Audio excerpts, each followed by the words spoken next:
రాష్ట్రంలోని ఆలయాల్లో తూర్పు దక్షిణ ద్వారాలు ఉంటాయి. ఆ ఒక్క గుడిలో మాత్రం ఉత్తర ద్వారం ఉంటుంది. ఎన్నో ఏళ్ల చరిత్ర, ఎంతో విశిష్టత కలిగిన ఈ పురాతన ఆలయం నల్గొండ జిల్లాలో ఉంది. మాఘమాసంలో ఇక్కడ నిర్వహించే జాతరకు భక్తులు భారీగా తరలివస్తారు. నల్లగొండ జిల్లా మునగాల మండలం బరాఖత్ గూడెంలో వెలిసిన స్వయంభూ వెంకటేశ్వర స్వామి ఆలయానికి ఎంతో విశిష్టత ఉంది. రాష్ట్రంలోని ఆలయాలన్నీ తూర్పు దక్షిణ ద్వారాలుగా ఉండగా ఈ ఒక్క ఆలయం మాత్రమే ఉత్తర ద్వారం కలిగి ఉంది.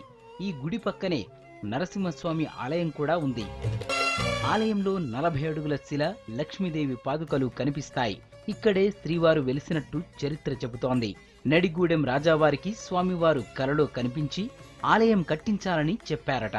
దీంతో కందూరు వంశీయుల సహాయంతో నడిగూడెం రాజావారు ఆలయం కట్టించినట్లు చరిత్ర చెబుతోంది. 1854లో నడిగూడెం జమీందారు నాయని రాణి రుక్కమ్మ ఆలయాన్ని పునర్నిర్మించినట్లు శాసనాల ద్వారా గుర్తించారు. ఈనాటి వరకు కూడా నిత్య వైకుంఠనాథుడిగా ఈ యొక్క స్వామివారు గ్రామ పెద్దల సహాయ సహకారాలతో సుమారు 5 జిల్లాల జనం ఇక్కడికి వచ్చి దర్శనం చేసుకుంటున్నారు. మాఘశుద్ధ ఏకాదశి నుంచి పౌర్ణమి వరకు ఉత్సవాలు జరుగుతాయి.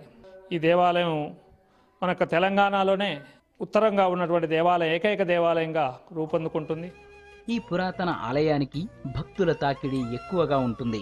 ఉత్తర ద్వార ఆలయం కావడంతో స్వామివారి దర్శనం కోసం భక్తులు ఎక్కువగా వస్తూ ఉంటారు.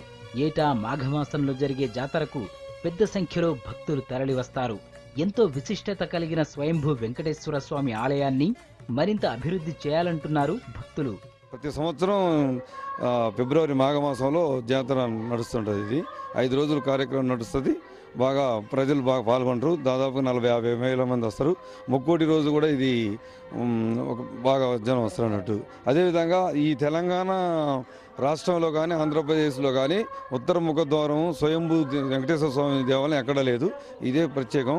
కావున దీన్ని ప్రభుత్వం కూడా ఈ యొక్క పురాతనమైన గుడిని గుర్తించి దీనికి సహాయ సహకారాలు అందిస్తే దీని బాగా పేరు వస్తుందని కోరుకుంటున్నాను. రాష్ట్రంలోనే ఉత్తరముఖం గల ఏకైక వెంకటేశ్వర స్వామి ఆలయంపై ప్రభుత్వం నజర్ పెట్టాలంటున్నారు భక్తులు.